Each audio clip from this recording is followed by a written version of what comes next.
Hi everyone, my name is Simone Stock, and today we are going to learn all about Peter Lynch and what he can teach you about successfully investing in what you love. We will begin by reviewing concepts from previous lessons. Then we will learn vocabulary for Lesson 6, read and learn about Peter Lynch and his investment theory, take a math break to work on multiplying decimals, and end with a reflection activity. By the end of this week, you should all be able to analyze how Peter Lynch's invest in what you love approach can help them choose a winning stock. Read and analyze the story of an investor who used this approach successfully. Identify the kind of information necessary to choose a winning stock and compute multiplication with decimals. Remember, you have been chosen to be a participant in the Stocks in the Future program.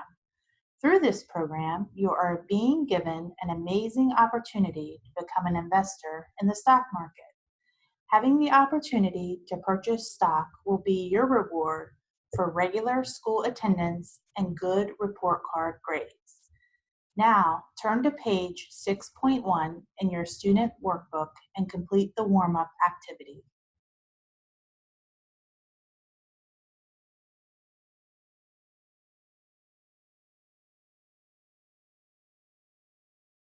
Now that you have reviewed, let's go over vocabulary for Lesson 6. Follow along with me on page 6.2 as I read each definition aloud and write down the definitions in your workbook. Our first term is mutual funds. Mutual funds are a collection of stocks or bonds in which people can invest. Our next term is Peter Lynch's theory. This is an investment theory that urges people to invest in companies that they love and think will become popular and widespread. Now, read the paragraph on page 6.3 about Peter Lynch, and then answer the following questions. Have you ever found a product that you liked and then noticed that it became popular later? If so, what was the product? What if you invested money in that company before it was popular? What do you think happens to the price of the stock once everyone loves the product? What might be ways or places where you can discover the next big thing? What does it mean to prosper and grow, as used in the paragraph above?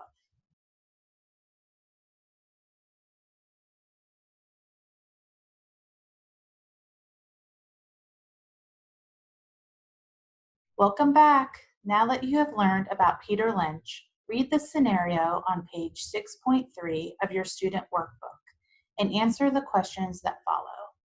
Then take a small math break and practice multiplying decimals on page 6.6 with a partner.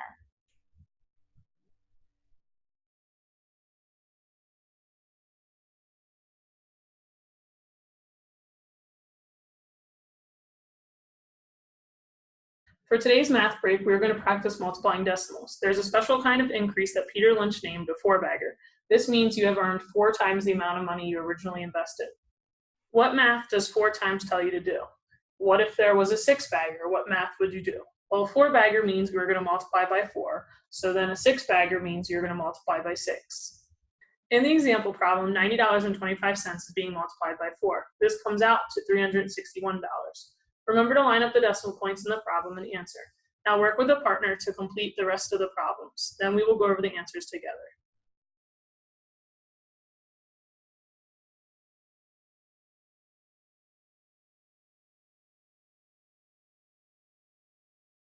In number 1, we must find out which stock is now worth more money. We are dealing with both a 6-bagger and a 4-bagger in this problem. First, we're going to multiply $28.35 times 6.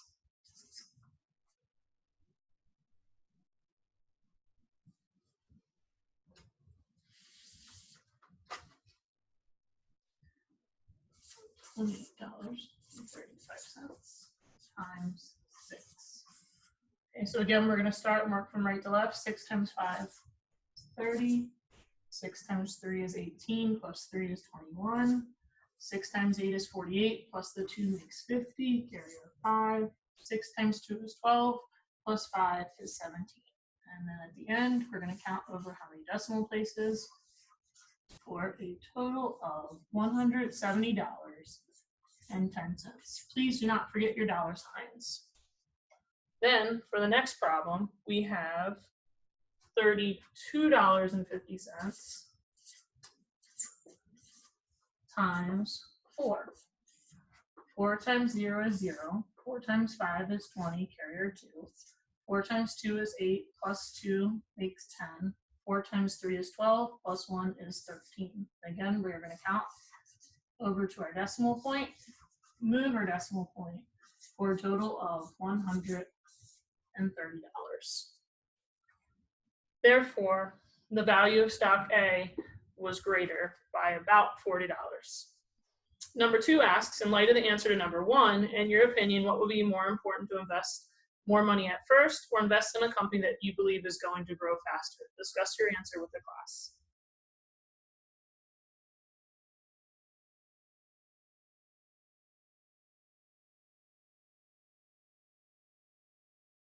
Before we finish, complete the reflection on page 6.7 of your student workbook. Decide if you think Peter Lynch has a solid theory or not, and then explain why you would or wouldn't use this theory to choose your own stock.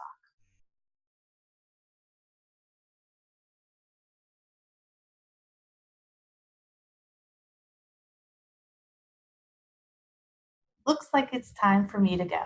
I hope you have a great rest of the year learning all about stocks and finances. Goodbye.